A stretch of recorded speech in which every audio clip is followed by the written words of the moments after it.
আজকে আমরা শ্রুতি নাটক হিসেবে উপস্থাপন করতে চলেছি শ্রী শ্রী ঠাকুরের সৎ দীক্ষা।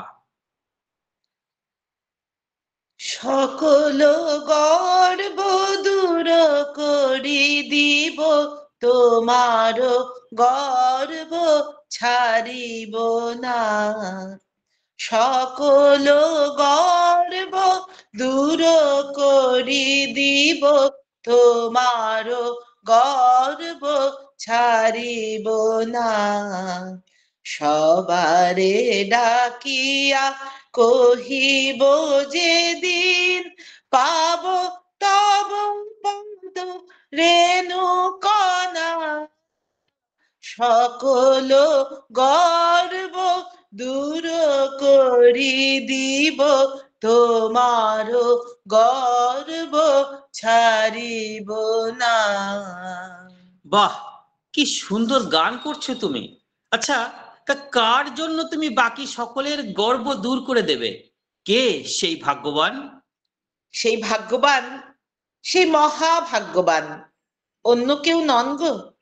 মহাভাগ্যবান যে আমি, যার শ্রীচরণে আশ্রয় পেয়ে ধন্য হয়েছে আমার জীবন, যার দীক্ষা গ্রহণ করে জীবনকে উদ্দীপিত ও উজ্জীবিত করার সুযোগ পেয়েছি।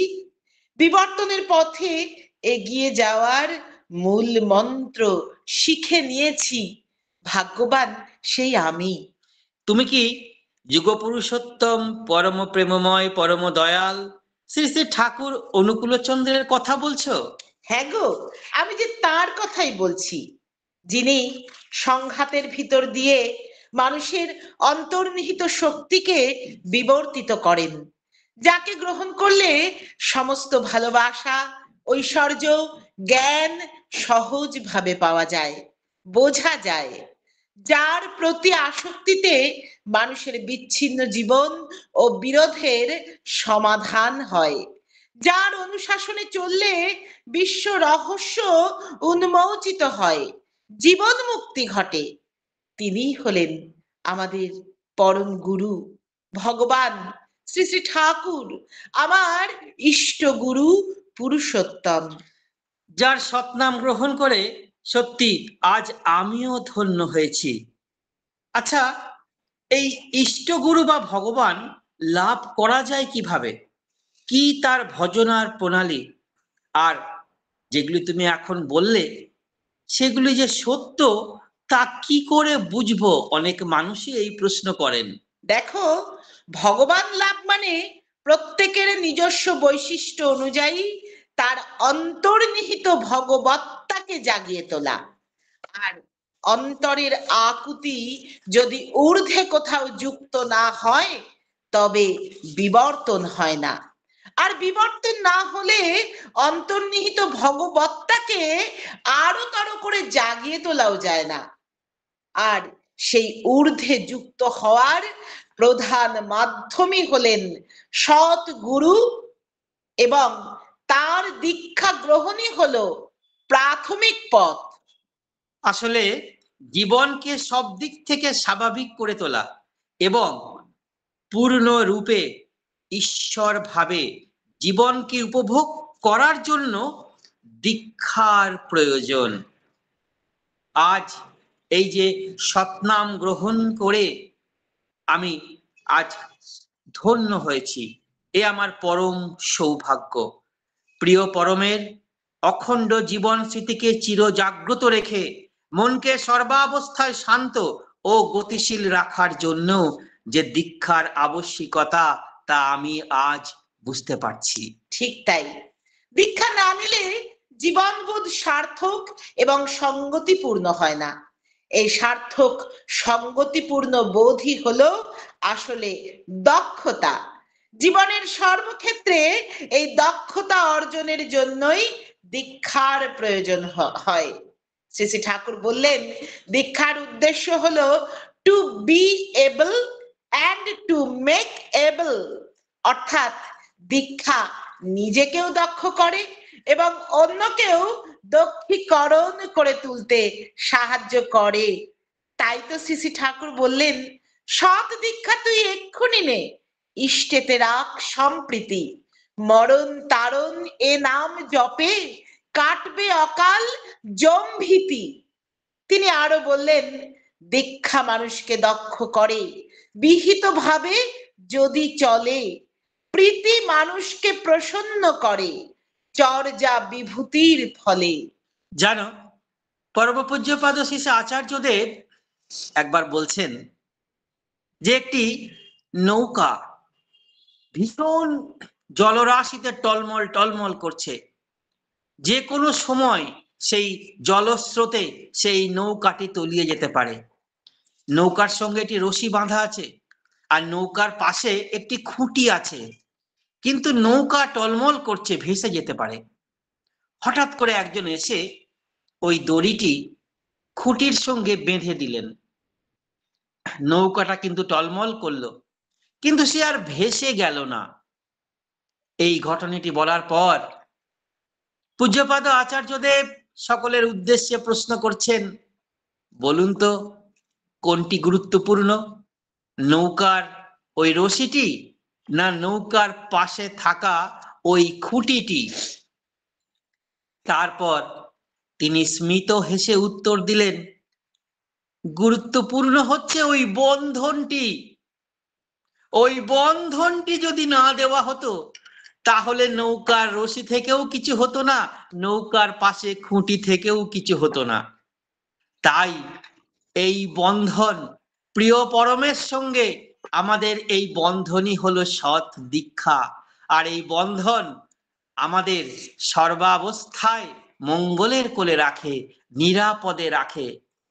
কিন্তু জানো, বর্তমান দিনে অধিকাংশ মানুষই যে দীক্ষা নিতে চায় না, দীক্ষা সম্পর্কে তাদের নানান প্রশ্ন, নানান সংশয়। দেখো, মানুষের জীবনের আসল সম্পদই হচ্ছে সৎগুরুর কাছে দীক্ষা নিয়ে তার প্রতি অচ্যুত অনুরাগ নিয়ে চলা। দ্য মেসেজ গ্রন্থে শ্রী শ্রী ঠাকুর বললেন, untottering love services to lord increases ability, increases strength of life, increases rhythm of heart। অর্থাৎ অচ্যুত অদম্য ইষ্টনিষ্ঠা প্রিয় পরমের সেবা দক্ষতাকে বাড়িয়ে তোলে, জীবনী শক্তিকে বাড়িয়ে তোলে এবং হৃদয়ের গতি ও ছন্দকে বৃদ্ধি করতে সাহায্য করে। শ্রী শ্রী ঠাকুর আরো বললেন, যে দীক্ষা নিতে চায় না তার মানে সে জীবনই চায় না। সৎ দীক্ষা নিতে আপত্তি থাকে তার যখন আমরা প্রবৃত্তির অনুচর হই। অমৃতে অরুচি হয় তখনই যখন আমরা মৃত্যুকে ভালোবাসি।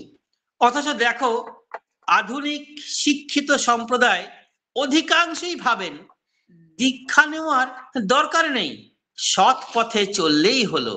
তাহলে তোমায় আমি একটা রূপক গল্প বলি, শোনো। সৎগুরুর দীক্ষা ছাড়া মানুষের যে মুক্তি নেই তা প্রমাণ হয় এই গল্পে। একজন ভালো মানুষ জঙ্গলের মধ্য দিয়ে একটি টিয়া পাখি দেখতে পেলেন, একদম গাছের নিচে মৃতপ্রায় অবস্থায় পড়ে আছে। পাখিটিকে তুলে এনে তিনি পরিচর্যা করে তাকে খাইয়ে দাইয়ে বাঁচিয়ে সুস্থ করে খাঁচায় ভরে রাখলেন। সেই ব্যক্তি ছিলেন ধর্মপ্রাণ। তিনি পাখিটিকে হরে কৃষ্ণ নাম শেখালেন। পাখিটিও অনবরত হরে কৃষ্ণ বলা অভ্যাস করলো। সেই বাড়িতে প্রতিদিন এক সাধু ভিক্ষা নিতে আসেন। সেই সাধু সর্বদাই বলেন, হরিনাম করলে ভবসাগর পার হওয়া যায়, মুক্তি লাভ মেলে। কিন্তু সাধুর এই কথা শুনলেই পাখিটি বলে, ঝুঠ হ্যায়। সাধুটিও ঠিক এই প্রশ্নই করলো পাখিটিকে, যে পাখিটি এমন কথা কেন বলে। তখন পাখিটি বললেন যে হরিনামে তো মুক্তি লাভ হয়, এ কথা আমি জানি। আমি তো সেই জন্ম থেকেই আমার মালিকের কাছে হরে কৃষ্ণ নাম শিখেছি এবং তা সব সময় আমি আওড়ে চলি, কিন্তু জীবনে মুক্তি লাভ তো দূরস্থান, আমি তো খাঁচার বন্ধন থেকেই বেরোতে পারলাম না। হরে কৃষ্ণ নাম তবে করে আমার লাভটা কি হলো? সাধুটি পাখির কাছে সব শুনে বলল, ও এই কথা। আসলে তুমি যে মানুষের মুখের বুলি হিসাবে হরিনাম কলের পুতুলের মতো আওড়েছ, তুমি তো সৎগুরুর দীক্ষাই পাওনি, তাই তোমার মুক্তিও মেলেনি। এই বলে সাধুটি তার কানে কানে সৎগুরুর মন্ত্র দিলেন আর এরপরে যথাযথ বিহিত পদ্ধতিতে বীজ নাম জপ করতে বললেন। পাখিটি তখন বীজ নাম করতে থাকে, করতে করতে করতে করতে সে অজ্ঞানের মতো হয়ে যায়। পরদিন তাকে অজ্ঞান অবস্থায় দেখে তার মালিক ভাবে পাখিটি বুঝি মরেই গেছে, তাই মৃত পাখিটিকে খাঁচা থেকে বের করে দূরে ছুঁড়ে ফেলে দেন তিনি। আর যেই তিনি ছুঁড়ে ফেলেন অমনি পাখিটির জ্ঞান ফিরে আসে এবং সে অনুভব করে আজ আমি মুক্ত। আর এই মুক্তি এসেছে সৎগুরুর দীক্ষা লাভ করে বিহিত ভাবে নাম জপ করার মধ্য দিয়ে। সত্যি কি অনুপ্রেরণাদায়ক এই কাহিনীটি। আসলে আমাদের জীবনে সদ্গুরুর সর্বদা সব সময় প্রয়োজন আছে। পূজ্যপাদ আচার্যদেব বলেন যে আমাদের জীবনে কেউই থাকবে না জন্ম থেকে মৃত্যু পর্যন্ত, একজনই আছেন যিনি হাত বাড়িয়ে আছেন আমার দিকে, আমরা তার হাত ধরতে পারছি কোথায়? তিনি আমাদের জন্ম থেকে মৃত্যু পর্যন্ত আগলে রাখেন। শ্রী শ্রী ঠাকুর স্বয়ং তার শ্রীমুখে বলছেন, দীক্ষা মানে তাই নিষ্ঠা আকুতির সহিত যার অনুশীলনের ভিতর দিয়ে মানুষ সব দিক দিয়ে দক্ষ হয়ে ওঠে। সর্বতভাবে দক্ষ হওয়াই দীক্ষার মৌলিক উদ্দেশ্য, উন্নতির কৃষ্টিতন্ত্র। শ্রী শ্রী ঠাকুর আরো বলছেন, মানুষের সত্তার একটা সম্বেগ আছে, সেই সম্বেগ নিয়ে কোনো শ্রেয় পুরুষকে ধরতে হয়, তার সাথে যোগযুক্ত হতে হয়। একদম ঠিক। তাই তো অর্জুন যুক্ত হয়েছিলেন শ্রীকৃষ্ণে, চন্দ্রগুপ্ত হয়েছিলেন চাণক্যে, বিবেকানন্দ হয়েছিলেন রামকৃষ্ণে। এইরকম কোন আদর্শ পুরুষে মানুষ যদি যুক্ত হয় ও আপ্রাণ অনুরতিতে তাকে অনুসরণ করে চলে, তাহলে তার চরিত্রে ও ব্যক্তিত্বে কল্যাণকর ও সুসংহত হয়ে উঠতে পারে।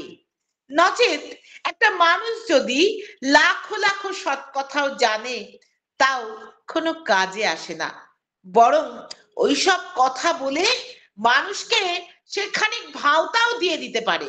অর্থাৎ তুমি বলতে চাইছো চরিত্র ও ব্যক্তিত্বের মাঙ্গলিক নিয়ন্ত্রণের প্রথম জিনিসই হলো ইষ্ট বা আদর্শ গ্রহণ। একদম ঠিক কথাই বলেছ। দীক্ষাহীন শিক্ষার কোনো দাম আমাদের দেশে কোনো দিনই ছিল না। তাই তো আমার পরমদয়াল বললেন, দীক্ষা নিয়ে শিক্ষা ধরিস, আচার্যকে করে সার, আচরণী বোধ চয়নে জ্ঞানের সাগর হ না পার। আবার অনেকে আছেন বলেন যে দীক্ষা নেওয়ার তার কোনো ইচ্ছে নেই, দীক্ষা না নিয়ে সে যদি সদ্গুরুর কথাগুলি মেনে চলেন তাহলেই তো হয়। এরকম বহু প্রশ্নের আমাদের সম্মুখীন হতে হয়। ঠিক বলেছ। ডিপি ওয়ার্কস করতে গিয়ে অনেক মানুষ বলেন, আমি তো সৎভাবেই চলি, আমি তো গুরুর কথা মেনে চলার চেষ্টাই করি, আমার তাহলে দীক্ষা নেওয়ার কি দরকার? আসলে শ্রী শ্রী ঠাকুর বললেন, ওতে অনেক ফাঁক থেকে যায়, তার উপর নির্ভর করা যায় না। বিবাহিত স্ত্রী ও রক্ষিতার মধ্যে যতখানি ফারাক, দীক্ষিত ও গুণগ্রাহীর মধ্যে ফারাকও ততখানি। তার মানে শ্রী শ্রী ঠাকুরের মূল কথা হলো, একজন বাজে মানুষও যদি সদ্দীক্ষায় দীক্ষিত হয়ে সেই চলনে চলে তার ভিত শক্ত করে, একজন গুণী যদি আদর্শে দীক্ষিত না হয়ে তার এই গুণগ্রাহী হয়ে চলে, তার ভিত কিন্তু সেই তুলনায় অনেকখানি কাঁচা থাকে। জীবন্ত আদর্শের সঙ্গে নিজেকে যে অচ্ছেদ্য সম্পর্কে গড়ে তোলে, সেই লাভবান হয়, তাই না? ঠিক তাই। তাই তো শ্রী শ্রী ঠাকুর বললেন, পিতা মাতা শ্রেষ্ঠ জনেই শ্রদ্ধা ভক্তি যাই রাখো না, ইষ্টানুগ না হলে তা আনবে নাকো সম্বর্ধনা। ভারতবর্ষের এই পুণ্যভূমিতে তো অনেক অবতার পুরুষগণই জন্মেছেন, তাহলে আমরা শ্রী শ্রী ঠাকুর অনুকূল চন্দ্রেরই দীক্ষা নেবে কেন? এই প্রশ্ন ওঠে। এই প্রশ্নের এই উত্তর দেওয়ার আগে আমি তাদের কাছে জানতে চাই যে যারা দীক্ষা নিয়েছেন, ঠাকুর সম্পর্কে তাদের অনুভূতি কেমন। আচ্ছা, ঠাকুর সম্পর্কে তোমার অনুভূতি কেমন, আগে তা বলো তো। আমি এটুকু বুঝেছি, আজ এই আধুনিক জীবন বড় বেশি চাকচিক্যময়, অথচ অন্তঃসার শূন্য। অথচ শ্রী শ্রী ঠাকুর এই দিব্য জীবন, যেটুকু আমি বুঝেছি, তা এমনই মহিমাময় যে তার কথন ও শ্রবণে আমাদের ক্লান্তি আসে না। আপামর জনসাধারণের উদ্ধার হেতু তিনি নর দেহে আবির্ভূত হয়েছেন, এটা আমি মনে প্রাণে অনুভব করি। দেওঘর ধামে তার আশ্রমে প্রথম দর্শনেই আমার মনে এক অপার্থিব অলৌকিক আনন্দের সঞ্চার হয়। আমার মনে হয়েছিল যে তিনি শ্রীদেহে স্বয়ং বসে আছেন আর আমার দিকে তাকিয়ে তার সেই প্রেমময় হাসি হাসছেন। আমি অনুভব করেছিলাম তিনি আমার সামনে মূর্ত জীবন্ত হয়ে অবস্থান করছেন। দেখো, যারা দীক্ষা নিয়ে যথাযথভাবে যজন যাজন ইষ্টভৃতি সস্তায়নী পালন করেন, তারা প্রত্যেকেই এই অনুভূতির মধ্যে দিয়েই যান। দেখো, অনেকে বলেন যে এখন তো শ্রী শ্রী ঠাকুর শ্রীদেহে নেই, তাহলে আমরা কেন আর তার দীক্ষা নেব? তার উত্তরও ঠাকুর দিয়ে গেলেন। তিনি বললেন, রাত্রিকালে আমরা মনে করি সূর্য আর নেই, কিন্তু আমরা জানি আমাদের ভৌগোলিক অবস্থান জনিত কারণে আমরা সূর্যকে দেখতে পাই না, কিন্তু সূর্য তো আছেন। ঠিক তেমনি শ্রী শ্রী ঠাকুরও জীবজগতের প্রতিটি অস্তিত্বের মধ্যমণি হয়ে তিনি বিরাজ করেন। তিনি অস্তিত্বমান হয়ে থাকেন। অতি ক্ষুদ্র পরমাণু থেকে অতি বৃহৎ বস্তুর মধ্যে তিনি সমানভাবে বর্তমান। তাই তো শ্রী শ্রী ঠাকুর বললেন, ইষ্টনিষ্ঠাই মুক্তি তোমার, ইষ্টনিষ্ঠাই পরাগতি, ইষ্টনিষ্ঠাই ব্রাহ্মী পথ, নিষ্ঠাই তোমার জীবন গতি। সত্যি তো, একদম ঠিক কথা। পরম দয়াল আমাদের জন্য এই মণি মাণিক্য ছড়িয়ে গেছেন আমাদের জীবনকে মঙ্গলের পথে চালিত করার জন্য। অথচ দেখো, প্রবৃত্তি তাড়িত আমাদের জীবন, হে রাবণ আর দুঃশাসনের প্রবৃত্তি নিয়েই আমাদের বাস। তাই আপাতভাবে দীক্ষা নিলেও আমরা প্রকৃতই তার অনুসারী হয়ে উঠতে পারি না। সত্যানুসরণে সেদিন পড়লাম, ঠাকুর বলছেন স্কুলে গেলেই তাকে ছাত্র বলে না, আর মন্ত্র নিলেই তাকে শিষ্য বলে না। আসলে গুরুর আদেশ পরিপালন করার জন্য মনটাকে উন্মুখ করে তুলতে আমরা অধিকাংশ সময়ই ব্যর্থ হই। দেখো, ইংরেজিতে একটা প্রবাদ আছে, human body is the highest temple of god. অর্থাৎ এই মনুষ্য শরীরই ভগবানের সব থেকে বড় মন্দির। তাই এতে কদর্যতার স্থান না দিয়ে পরম পুরুষকেই স্থান দেওয়া লাগে। তবেই তো মুক্তি, তবেই তো উদ্ধার। মানুষের উপাস্য হলেন পুরুষোত্তম, অর্থাৎ সর্বোত্তম পুরাণ স্বভাব সম্পন্ন পুরুষ।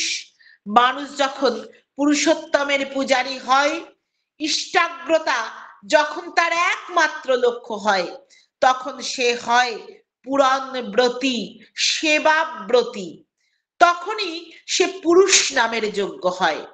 তার আগে তো আসলে সে কাপুরুষ। কাপুরুষের স্থান নেই এই জগতে। সে মানুষের গলগ্রহ হয়ে ওঠে, কাউকে গলায় গ্রহণ করে বইতে পারে না। তাই তো আমাদের মনে রাখা উচিত, বাহ্যিক কামনা বাসনা থেকে মুক্ত হয়ে পরমাত্মার সন্তুষ্টি বিধানে সচেষ্ট হতে হবে।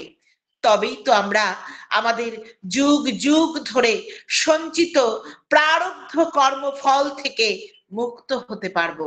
আসলে আমরা যারা ঠাকুরকে ধরে চলার চেষ্টা করি, আমরা কিন্তু এটা অনুভব করি যুগ প্রয়োজনেই পুরুষোত্তমের আবির্ভাব।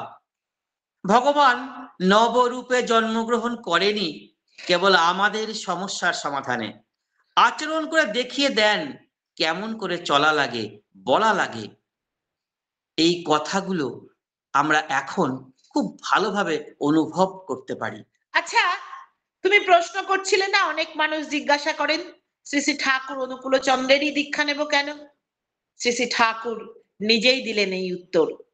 পুরুষোত্তম যখনই আসেন, পূর্বদেরও তিনি গুরু, তিনি আধান ঊর্জনা হন, তিনি জীবের কল্পতরু।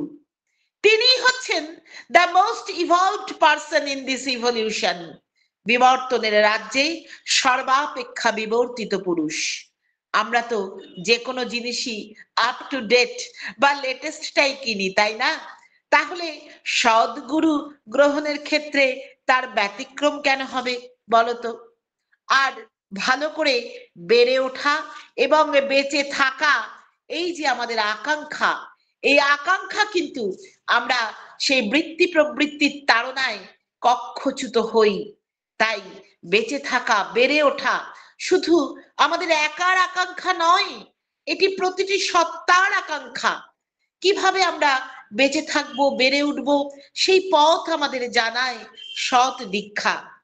আমাদের সেই পুরুষোত্তমের প্রতি বৃত্তিভেদী টানে আমরা বিবর্তিত হয়ে উঠতে পারি, জীবনে পরম সত্যকে জানতে পারি, পরিপূর্ণভাবে উপভোগ করতে পারি। গুরু প্রদত্ত প্রণালীতে নিত্য নিষ্ঠা সহকারে যে অনুশীলনের মধ্যে দিয়ে মানুষ বৃদ্ধিপ্রাপ্ত হয়, দক্ষতা অর্জন করে, তাই যে দীক্ষা। এই অনুশীলনের মধ্য দিয়েই মানুষের অন্তর্নিহিত সুপ্ত শক্তির বিবর্তন ঘটে, জীবনে সম্ভাব্য সমতা আসে এবং মানুষ কারণমুখী হয়ে ওঠে। সকল গ্রহদোষ খণ্ডিত হয়, অকাল জমভীতি দূর হয়, এমনকি মানুষের এই নশ্বর শরীর ত্যাগ করলেও তার আত্মা স্মৃতিবাহী চিরচেতনার অধিকারী হয়ে অমরত্বের পথে, অমৃতত্বের পথে ধাবিত হয়, আর ঈশ্বরত্ব লাভ হয় জীবনে। অর্থাৎ গুরু তিনি হবেন যিনি সর্ববৃত্তির উপর আধিপত্য লাভ করেছেন, তাঁরই প্রদর্শিত পথে অন্তরের আকুতি নিয়ে তাঁরই অনুশাসনে অনুশাসিত হয়ে চলাই হলো প্রকৃত জীবন। অর্থাৎ গুরুময় জীবন মানে গৌরবময় জীবন। গুরুর গুরুত্ব জীবনে অনুভব করলেই জীবনে গৌরব আসে। আচ্ছা, তোমার সেই শ্রী শ্রী আচার্যদেবের বলা ওই বাঘ আর গরুর গল্পের কথা মনে আছে না? যেখানে বাঘ ও গরু উভয়েই কাদায় পড়ে গেছিল। কিন্তু গরু দূরে তার মালিকের কণ্ঠস্বর শুনে বুঝতে পেরেছিল তার মালিক দল বল লাঠিসোঁটা নিয়ে এসে বাঘকে মেরে ঠিক তাকে উদ্ধার করবে। গরুর মালিক ছিল তাই সে উদ্ধার পেল, বাঘের মালিক ছিল না, তাই শারীরিক শক্তিতে 1000 গুণ বেশি হওয়া সত্ত্বেও, বলশালী হওয়া সত্ত্বেও তাকে অকাল মৃত্যু বরণ করতে হলো। ঠিক তাই। দেখো, আরেকটি গল্প শ্রী শ্রী আচার্যদেবের মনে পড়ে। নৌকো বাঁধা থাকে, তাই তো সেই নৌকা ঝড় ঝাপটে দুললেও তা কিন্তু ভেসে যায় না। তুমি বললে তো সেই গল্প। আসলে দীক্ষার সার্থকতা উচ্চ থেকে উচ্চতর পর্যায়ে উত্তরণ, মৃত্যুকে অতিক্রম করে অমৃতত্ব প্রাপ্তি। এই বিবর্তন জীবনের তাৎপর্যের বোধ এনে দেয়, যা জীবনের শুধু অনুভূতিতে সীমিত থাকে না, চিন্তা, বাক্য, কর্মশক্তিতে সুদূর প্রসারী করে পরিবার, পরিবেশ ও সমাজে সঞ্চারিত হয়। তাই তো শ্রী শ্রী ঠাকুর বললেন, 5 বছরে নাম আর 12 বছরে দীক্ষা গ্রহণের কথা। কিন্তু জানো, এই নাম ও দীক্ষা গ্রহণের বয়সের কথা শুনলে দেখেছি অনেকেই ভীত হন। অনেকেই বলেন, এত কম বয়সে কি কেউ ধর্মকর্ম করে, এই বলে এড়িয়ে যেতে চান। তারা কেউ উৎসাহী নন ঠাকুরের দীক্ষা গ্রহণ করতে। এর কি অদ্ভুত মানসিকতা মানুষের, বলতো। দেখো, নিত্য আবর্তিত এই বিশাল ব্রহ্মাণ্ডের তুলনায় মানুষের আয়ুর পরিধি নিতান্তই কম। মানুষ পড়াশোনা, গান বাজনা, কম্পিউটার খেলা সবই তো অতি শৈশব থেকেই শুরু করে। বিদ্যালয়ে ভর্তি হয়, সাঁতার শিখতে যায়, কম্পিউটার শিখতে যায় 2.5 বছর বয়স থেকেই। তবে দীক্ষার ক্ষেত্রে তার ব্যতিক্রম হবে কেন? স্বল্প পরিসরে জীবনে যত তাড়াতাড়ি দীক্ষা নেওয়া যায় ততই যে ভালো। গুরুকে ভালোবেসে তার কথা মতো চলার সময় যে তত বেশি করে পাওয়া যায়, আর অগ্রসর হওয়া যায় বিবর্তনের পথে। শুভ সংস্কারগুলি বাল্যকালেই সহজভাবে মনে গ্রথিত হয়ে পড়ে। পরবর্তী জীবনে ঘাত প্রতিঘাত, বিক্ষেপ আসে না, বিচ্যুতি আসে না, কেন্দ্রমুখী চলন অব্যাহত থাকে। আবার অনেকেই বলেন, দেওঘরে ঠাকুর পরিবারের কাছেই দীক্ষা নেব, আমি ব্রাহ্মণ সন্তান। কিন্তু অব্রাহ্মণের কাছে দীক্ষা নিতে দ্বিধা হয়। দেখো, শ্রী শ্রী ঠাকুরকে ঠিক এই প্রশ্নই করেছিলেন অনেক মানুষ। শ্রী শ্রী ঠাকুর তার উত্তরে বললেন, ওরা দীক্ষা দেয় না, দীক্ষা দিই আমি। ঋত্বিকরা আমারটা বহন করে, আমার কথাই বলে দেয় সকলকে। ব্রাহ্মণ না সন্তান তার ঋত্বিক দেবতাকে প্রণাম করবেন কিনা সে প্রশ্নের উত্তরও তিনি দিলেন। তিনি বললেন, প্রণামের অর্থ কি? প্রণামের অর্থ কি? প্রবীণের চলন মাথায় রেখো, বাড়বে তাতে ধী। দীক্ষাদাতার সাথে গ্রহিতার সম্পর্ক শ্রদ্ধার। আচ্ছা, তুমি কি ক্যারল পডলিসাকের ঐতিহাসিক দীক্ষা গ্রহণের কথা শুনেছো? যিনি শ্রী শ্রী ঠাকুরের নির্দেশে প্রফুল্ল ব্যানার্জি দাদার কাছ থেকে দীক্ষা নিয়েছিলেন। অথচ প্রফুল্ল ব্যানার্জি দার নিজেরই তখন ঋত্বিকের পাঞ্জা হয়নি, এমনকি সস্তায়নী ব্রতও তখনও তিনি গ্রহণ করেননি। যদিও পডলিসাক সাহেবকে ঠাকুরের নির্দেশে তিনি দীক্ষা দেওয়ার পর সেই দিনই পরম পূজ্যপাদ শ্রী শ্রী পিতৃদেব প্রফুল্ল ব্যানার্জি দাকে সস্তায়নী ব্রত ও ঋত্বিকের পাঞ্জা প্রদান করেন। তাই এই দীক্ষা ঐতিহাসিক দীক্ষা। শ্রী শ্রী ঠাকুর যদি বলে দেন তাহলে তিনি বলেছেন, একজন কুকুরও দীক্ষা দেওয়ার যোগ্য হয়ে ওঠে। তার কথাই সর্বশ্রেষ্ঠ বার্তা। আবার আমরা জানি, পরমদয়ালের 2 পৌত্র, পরম পূজ্যপাদ শ্রী শ্রী দাদা ও পরম পূজ্যপাদ শ্রী শ্রী মেজদামণিকে যুবা বয়সে ঋত্বিক দণ্ড দেওয়ার সময়ও লিখিত পাঞ্জা দেননি। তিনি বলেছিলেন, ওদের শরীরই ওদের পাঞ্জা। ঠিক তাই, শ্রী শ্রী ঠাকুর শ্রী শ্রী বড়দাকে পাঞ্জা দেওয়ার প্রসঙ্গেও বলেছিলেন, এসবের গড গিফটেড নর্মাল অথরিটি, অর্থাৎ ঈশ্বর প্রদত্ত স্বাভাবিক ক্ষমতার অধিকারী হচ্ছে বড় খোকা। তিনি আরো বলেছেন যে তাদের শরীরই তাদের পাঞ্জা। পুরুষোত্তমের তত্ত্বপা তন্নিষ্ঠ উত্তর পুরুষ, যারা ভগবান প্রদত্ত প্রতিনিধি, গড গিফটেড রিপ্রেজেন্টেটিভ অফ পরম পিতা, যারা সেই ঈশ্বরের, তার সেই পরম প্রেমময়ের লিভিং কন্টিনিউইটি, তাকে মেনে চলেন, তারই প্রদত্ত পথে চলেন।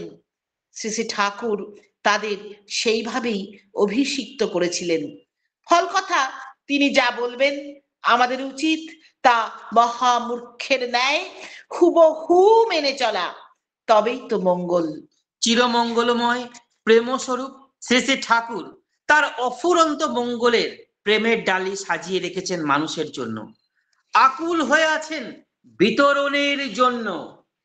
কিন্তু আমরা তো তা গ্রহণ করতে পারছি না। তাই তো তিনি তন্নিষ্ঠ তত্ত্বপা আচার্য পরম্পরাকে রেখে গেলেন আমাদের জন্য। সেই আচরণকারী আচার্যের মধ্যেই সুপ্ত থেকেও তিনি নিত্য জ্যান্ত হয়ে রয়েছেন। সেই বিশ্বপিতার স্মরণে এলেই আমাদের মধ্যে বিশ্ব ভ্রাতৃত্ববোধ জেগে উঠবে। আমরা ঈশ্বরত্ব প্রাপ্তি, ঠাকুরত্ব লাভের পথে এগোবো। এসো সেই পরম পিতা পরম পুরুষের দিব্য ছটায় নিজেদের আলোকিত করি। তার সৎ নামে সৎ দীক্ষা নিয়ে তার রঙে রাঙিয়ে তুলি অন্তরকে। শ্রী শ্রী ঠাকুর বললেন না, জীবন মানে চড়ই বেতি, এগিয়ে চলার মন্ত্র, লক্ষ্য তাহার পথের দিশা, লক্ষ্য জীবন তন্ত্র। তাই তো আমরা সেই সৎ দীক্ষা গ্রহণের জন্য গেয়ে উঠি তারই কীর্তন। হায় রে কে নাম নিবিয়া, হায় রে কে নাম নিবিয়া,